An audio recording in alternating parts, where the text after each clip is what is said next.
तो मूवी के स्टार्ट में हम देखते हैं कि थोर की शिप के आगे एक काफी बड़ा स्पेसशिप आकर रुकता है और ये स्पेसशिप किसी और का नहीं बल्कि ग्रेट थैनोस का होता है। और थैनोस वहाँ पर अपनी एक पूरी टीम के साथ आया होता है और उसकी टीम का नाम ब्लैक ऑर्डर था। और जब थैनोस और उसकी टीम थोर की शिप में जाते हैं तो वहाँ जाकर वो थोर के सारे लोगों को मार डालते हैं। इसके बाद थैनोस लोकी के पास आता है उससे स्पेस स्टोन लेने के लिए, लेकिन तभी थैनोस वहाँ पर थोर को जान से मारने की धमकी देता है। लेकिन इसी बीच वहाँ पर हल्क भी आ जाता है और यहाँ पर हम उन दोनों के बीच हैंड टू हैंड काफी जबरदस्त फाइट देखते हैं। और मजे की बात तो ये है कि हल्क के पास सुपर ह्यूमन पावर है और साथ साथ थैनोस के अंदर भी सुपर ह्यूमन पावर्स पाए जाते हैं। और यहाँ पर हम उन दोनों की बड़ी तगड़ी किस्म की और बड़ी अच्छी फाइट देखते हैं। स्टार्टिंग में तो लगभग दोनों ही एक दूसरे पर भारी पड़ रहे थे, लेकिन अब क्योंकि थैनोस हल्क से काफी ज्यादा पावरफुल था तो इसीलिए वो हल्क को वहीं पर हरा देता है। और जब हाइमडॉल को इस बात का रियलाइज होता है कि थैनोस के सामने कोई नहीं टिक सकता तो इसीलिए वो हल्क को वहाँ से अर्थ पर भेज देता है। लेकिन जब थैनोस उसे ऐसा करते देखता है तो उसे बहुत गुस्सा आता है, इसीलिए वो हाइमडॉल को वहीं पर ही मार डालता है। और इसके बाद थैनोस थोर को भी जान से मारने की कोशिश करता है, जिस पर लोकी उसे कहता है कि इसे छोड़ दो और इसके बदले में मैं तुम्हें स्पेस स्टोन देने के लिए तैयार हूँ। और फिर लोकी थैनोस को वो स्पेस स्टोन दे ही देता है। लेकिन थैनोस तो यहाँ पर भी चीटिंग करता है और वो लोकी को जान से मार डालता है। अब इस बात की वजह से थोर को काफी गुस्सा भी आता है और उसे काफी बुरा भी लगता है, लेकिन अब क्योंकि उसके हाथ पैर बांधे गए थे इसीलिए वो तो कुछ भी नहीं कर सकता था। इसके बाद थैनोस अपने थर्ड स्टोन को हासिल करने के लिए उस शिप से चला जाता है, लेकिन जाते जाते वो इस शिप को काफी बुरे तरीके से एक्सप्लोड कर देता है। अब क्योंकि पूरे स्पेस में ही वो शिप डिस्ट्रॉय हो चुका था इसीलिए थोर भी वही स्पेस में फ्लाई कर रहा होता है। लेकिन ठीक उसी टाइम पर वहाँ गार्डियंस ऑफ द गैलेक्सी की टीम पहुँच जाती है और जब वो थोर को उस स्पेस में उड़ता हुआ देखते हैं तो वो उसे अपने शिप में ले आते हैं। वहाँ पर मेंटिस होती है जिसके पास किसी का भी माइंड पढ़ने की एबिलिटी होती है और जब वो थोर के सर पर अपना हाथ रखती है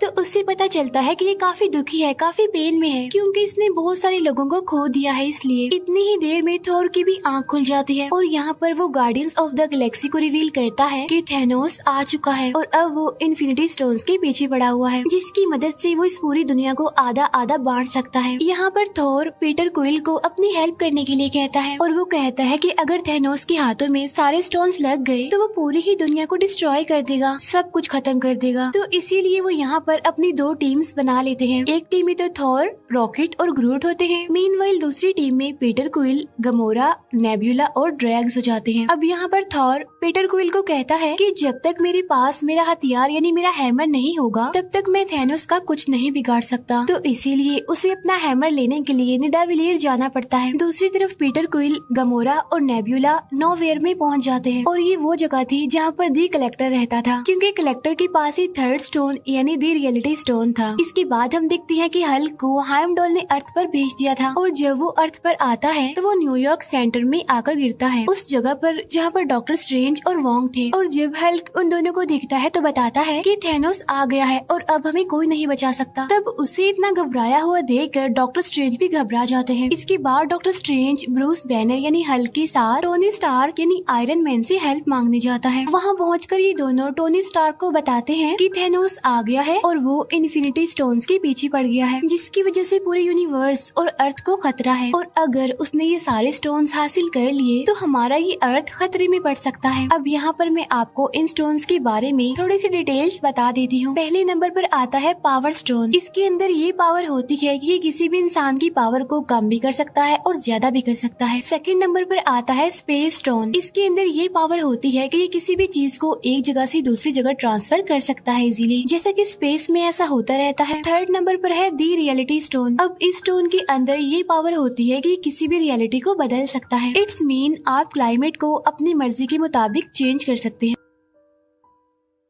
नंबर 4 पर आता है द टाइम स्टोन और ये वाला स्टोन डॉक्टर स्ट्रेंज के पास होता है। इस स्टोन में ये पावर होती है कि ये अपनी मर्जी से टाइम को आगे पीछे कर सकता है। 5वें नंबर पर आता है द सोल स्टोन। इसमें ये पावर होती है कि ये किसी भी इंसान की सोल का कंट्रोल हमारे हाथ में दे देती है, यानी कि हम जो भी चाहें उस सोल से करवा सकते हैं। छठा और लास्ट स्टोन है द माइंड स्टोन। इस स्टोन में ये पावर होती है कि ये किसी के भी माइंड को कंट्रोल कर सकता है और ये किसी भी इंसान को टेलीकिनेटिक पावर दे सकती है, जो कि किसी भी सामान को हवा हवा में एक जगह से दूसरी जगह उड़ा सकता है। अब ये सारी तो हो गई इन स्टोन्स की डिटेल्स। इन सारे स्टोन्स को हासिल करके थैनोस इस पूरी दुनिया में बैलेंस बनाना चाहता है। वो चाहता है कि अब जितने भी प्लैनेट्स हैं उन पर जितनी ज्यादा ह्यूमैनिटी बढ़ गई है उन सबको आधा आधा बांट दिया जाए, जिससे कि रिसोर्सेज उन सभी लोगों को पूरी तरह से मिल सकेंगे और इससे पूरी दुनिया में बैलेंस भी बना रहेगा। अब यहाँ पर थैनोस आधी ह्यूमैनिटी को खत्म करने की बात कर रहा था और यही वजह है कि वो इन इन्फिनिटी स्टोन्स को हासिल करने के लिए पागल है। और जब ये सारी बात टोनी स्टार्क को पता चलती है कि थैनोस इस पूरे यूनिवर्स में से आधी पॉपुलेशन को खत्म करना चाहता है, तो वो सोचता है कि क्यों ना इन 6 स्टोन्स में से एक को डिस्ट्रॉय कर दिया जाए। तो इसीलिए वो डॉक्टर स्ट्रेंज को कहता है जो टाइम स्टोन आपके पास है क्यों ना हम उसे डिस्ट्रॉय कर दें, ताकि थैनोस कभी भी अपने इस मिशन में कामयाब ना हो सके। तब ये सुनकर डॉक्टर स्ट्रेंज कहते हैं कि मैं मरते दम तक इस टाइम स्टोन की प्रोटेक्शन करता रहूंगा, इसीलिए मैं कभी भी इसे डिस्ट्रॉय होने नहीं दूंगा। तब यहाँ पर वो सोचते हैं कि विजन के पास भी माइंड स्टोन है और अगर हम उस स्टोन को डिस्ट्रॉय कर दें तो थैनोस वो कभी भी नहीं कर पाएगा जो वो करना चाहता है। तो इसीलिए वो फौरन विजन से कांटेक्ट करने की कोशिश करते हैं। लेकिन यहाँ पर हमें पता चलता है कि विजन ने अपना ट्रांसपोर्टर बंद किया हुआ है, क्योंकि उधर एवेंजर्स की टीम 2 हिस्सों में बढ़ चुकी थी। एक टीम तो आयरन मैन के साथ थी जबकि दूसरी टीम कैप्टन अमेरिका के साथ थी और इसी वजह से वो लोग विजन से कांटेक्ट नहीं कर पाते। तभी वहाँ पर ब्रूस बैनर यानी हल्क टोनी स्टार्क को कहता है कि शायद कैप्टन अमेरिका को विजन के बारे में पता होगा, तो इसीलिए तुम उसे कॉल करके उसकी लोकेशन का पता करवाओ। जिस पर टोनी स्टार्क कहता है कि ना बेना, मेरी तो उसे जरा भी नहीं बनती, मैं उससे बिल्कुल बात नहीं करता। जिस पर ब्रूस बैनर उसे कहता है कि लगता है तुम्हें अभी पता नहीं है कि हमारा पाला किससे पड़ने वाला है, चलो मेरी बात मानो और जल्दी से उसे कॉल करो। और तभी अचानक से उन्हें वहाँ पर किसी चीज की आवाज सुनाई देती है और जब ये लोग विंडो से बाहर देखते हैं तो वहाँ पर उन्हें बहुत ही बड़ा शिप न्यूयॉर्क पर आता हुआ दिखाई देता है। तब ये देखकर वो समझ जाते हैं कि मुसीबत हमारे सर पर आ चुकी है। अब इस स्पेसशिप के बारे में स्पाइडरमैन को भी पता चल जाता है और वो भी वहाँ उस शिप को देखते हुए अपनी स्कूल बस से निकलकर वहाँ से भाग जाता है और उस शिप के पीछे लग जाता है। और तभी हम देखते हैं कि उस शिप में से 2 लोग निकल कर आते हैं। उनमें से एक का नाम होता है इबोनी और एक का नाम होता है ऑब्सीडियन। इबोनी के पास टेलीकिनेटिक पावर्स होती हैं, जो कि किसी भी चीज को बगैर टच किए एक जगह से दूसरी जगह उठा सकती है और फेंक सकती है। और जो ऑब्सीडियन होता है उसके अंदर बहुत सारे सुपर ह्यूमन पावर्स होती हैं। अब क्योंकि उन्होंने टाइम स्टोन को प्रोटेक्ट करना था तो इसीलिए उन लोगों के बीच यहाँ पर फाइट होती है। अब यहाँ पर बहुत इंटरेस्टिंग सीन हम देख पाते हैं जब टोनी स्टार्क अपना आयरन मैन मार्क 50 प्रेस करते ही पूरी तरह नैनो पार्टिकल्स के सूट में कन्वर्ट होते हुए दिखाया जाता है और वो एक ही बार में इबोनी की तरफ से किए गए वार को रोक लेता है। अब यहाँ पर भी उन लोगों के बहुत अच्छे फाइट के सीन्स हमें देखने को मिलते हैं। अब क्योंकि इबोनी पावरफुल था, उसके पास टेलीकिनेटिक पावर्स थी,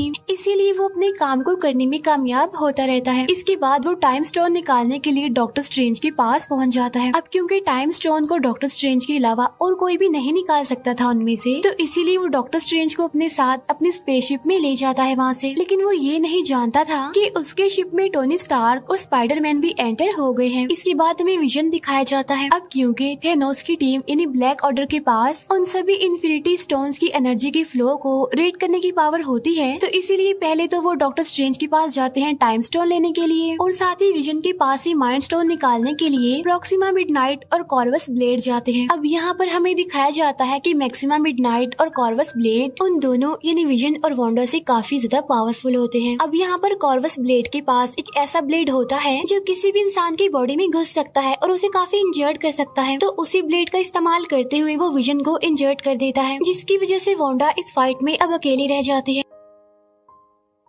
इसीलिए वो दोनों वांडा पर भारी पड़ने लगते हैं। लेकिन तभी वहाँ पर दी कैप्टन अमेरिका आ जाते हैं और वो वहाँ आकर फैल्कन और साथ ही नताशा यानी ब्लैक विडो की हेल्प से उन दोनों को हराने में कामयाब हो जाते हैं। और जब ये तीनों उन दोनों को मारने ही वाले होते हैं तो वो दोनों यानी प्रॉक्सिमा मिडनाइट और कॉर्वस ब्लेड एक पोर्टल ओपन करके वहाँ से भाग जाते हैं। अब क्योंकि विजन काफी बुरे तरीके से इंजर्ड हो गया था, तो वो सब ये डिसाइड करते हैं कि वो ब्लैक पैंथर की हेल्प लेंगे विजन को फिर से रिकवर करने के लिए। इसके बाद सीन शिफ्ट होकर गार्डियंस ऑफ द गैलेक्सी की तरफ आता है, जहाँ पर कमोरा और पीटर क्विल बातें करते हुए आगे बढ़ रहे हैं। यहाँ पर कमोरा पीटर को बताती है कि काफी सालों पहले की बात है कि जब थैनोस हमारे प्लेनेट पर भी आया था और उसने हमारे प्लेनेट के आधे लोगों को मार दिया और उन लोगों में मेरी मदर भी शामिल थे। लेकिन इस बार थैनोस को मैं ऐसा करने नहीं दूंगी और मेरे पास एक सीक्रेट है जिसकी वजह से मुझे लेने के लिए थैनोस यहाँ पर जरूर आएगा। और वो पीटर को कहती है कि तुम्हें मुझसे प्रॉमिस करना होगा कि अगर मुझे थैनोस अपने साथ ले जाने की कोशिश करे तो तुम्हें मुझे जान से मार देना होगा। अब हालांकि पीटर क्विल ऐसा करना तो नहीं चाहता था, लेकिन फाइनली वो कामोरा से प्रॉमिस कर लेता है और इसके बाद वो सीधा चले जाते हैं नोवेयर पर, यानी जहाँ कलेक्टर रहता था। वहाँ पहुँचकर उन्हें पता चलता है कि थैनोस उसे मारने की धमकी देता है और कहता है कि अगर तुमने मुझे द रियलिटी स्टोन नहीं दिया तो मैं तुम्हें जान से मार डालूंगा। लेकिन वहाँ पर कामोरा आकर थैनोस को मार डालती है। लेकिन यहाँ पर हमें पता चलता है कि थैनोस तो उनसे पहले ही वहाँ पर आ गया था और उसने कलेक्टर से द रियलिटी स्टोन भी ले लिया था। और जो ये अभी हमने देखा था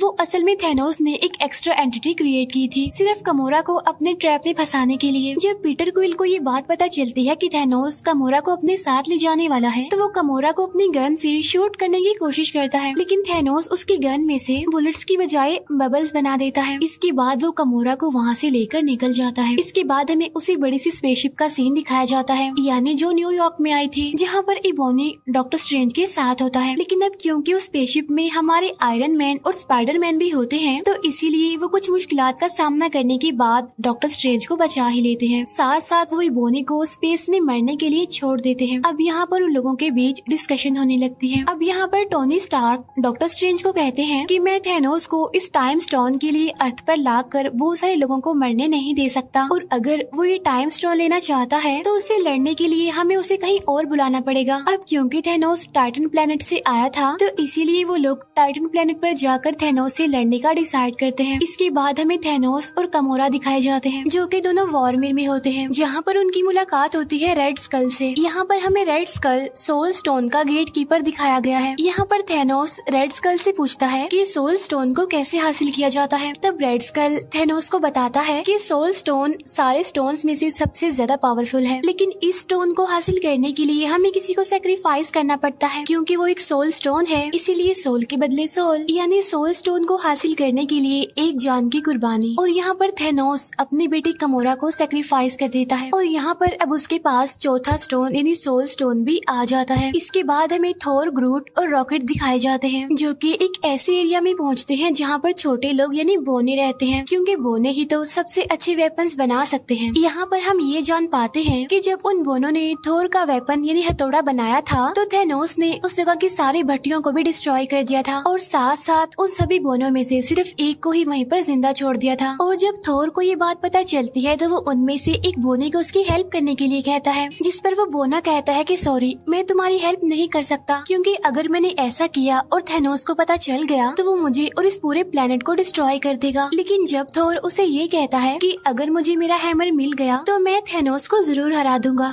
तब ये बात सुनकर फाइनली वो बोना थोर की हेल्प करने के लिए एग्री हो जाता है।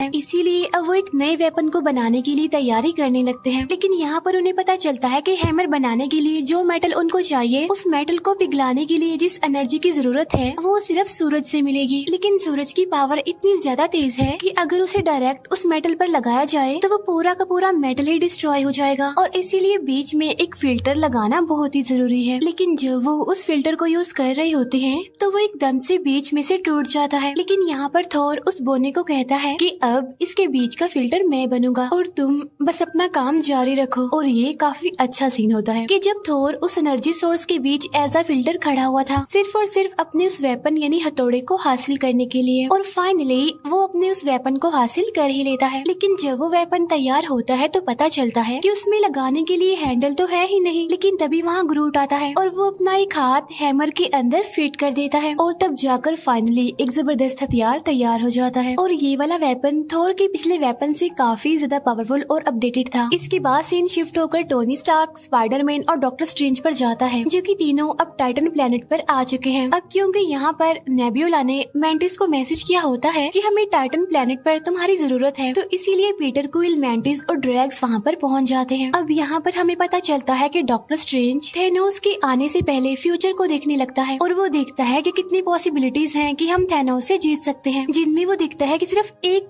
पॉसिबिलिटी है जिसमें कि वो थैनोस से जीत सकते हैं। और ठीक उसी टाइम पर हम वहाँ पर थैनोस को देखते हैं जो कि टाइटन प्लेनेट पर डॉक्टर स्ट्रेंज से टाइम स्टोन को लेने के लिए पहुँच चुका था। इसके बाद हमें captain America, vision, Bruce banner और वोंग दिखाए जाते हैं जो कि विजन के साथ वकांडा पहुँच जाते हैं, जिन्हें लीड करने वाला कोई और नहीं बल्कि ब्लैक पैंथर था। यहाँ पर हमें पता चलता है कि वो सब माइंड स्टोन को डिस्ट्रॉय करने के लिए यहाँ पर आए हैं। और तभी वहाँ पर शूरी जो कि ब्लैक पैंथर की सिस्टर होती है वो उन सबसे कहती है कि हाँ, मैं माइंड स्टोन को विजन से अलग तो कर सकती हूँ, लेकिन मुझे ऐसा करने के लिए टाइम चाहिए। तब वो लोग कहते हैं कि ठीक है, हम यहाँ पर आने वाली बाकी ब्लैक ऑर्डर टीम से मुकाबला करेंगे, तब तक तुम विजन से माइंड स्टोन को निकालने की कोशिश करो। और तभी हम जान पाते हैं कि थैनोस की पूरी ब्लैक ऑर्डर टीम विजन से उस माइंड स्टोन को हासिल करने के लिए वहाँ पर पहुँच जाती है, जिन्हें लीड कर रहे थे प्रॉक्सिमा मिडनाइट, कॉर्वस ब्लेड और ऑब्सीडियन। वहाँ उन तीनों की प्रेजेंस को देखते हुए उन सभी अवेंजर्स को ये लग रहा था कि उनका पलड़ा भारी है, लेकिन वहाँ पर ब्लैक पैंथर एक बहुत ही बड़ा डोम बना देता है, जिसकी मदद से उन सभी के ऊपर एक प्रोटेक्शन का जैसे एक सर्कल बन जाता है। लेकिन जब उन्हें ये पता चलता है कि ब्लैक ऑर्डर की टीम की तादाद काफी ज्यादा है और वो किसी भी टाइम पीछे के दरवाजे से आकर विजन पर हमला कर सकते हैं, तब फाइनली वो डिसाइड करते हैं कि हम सामने के दरवाजे को थोड़ा सा खोल देंगे, जिसमें से उस पूरी की पूरी ब्लैक ऑर्डर टीम हमारे सामने आएगी। इस तरह से हम उन्हें लड़ाई करने में बिजी रखेंगे और तब तक शूरी विजन से उस माइंड स्टोन को निकाल देगी। इसके बाद सामने का वो दरवाजा खोल दिया जाता है, जहाँ पर पूरी की पूरी ब्लैक ऑर्डर टीम उन सभी अवेंजर्स से लड़ने लगती है। यहाँ पर हम ये जान पाते हैं कि हल्क अपने असली रूप में आना ही नहीं चाहता, क्योंकि ब्रूस बैनर हल्क वाले रूप में तभी आता था जब उसे किसी से लड़ाई करनी पड़ती थी, वरना मोस्टली वो ब्रूस बैनर के रूप में ही रहता है। इसके अलावा ये भी कहा जाता है कि अब वो थैनोस से बहुत ज्यादा डरने लग गया था और ये वजह भी थी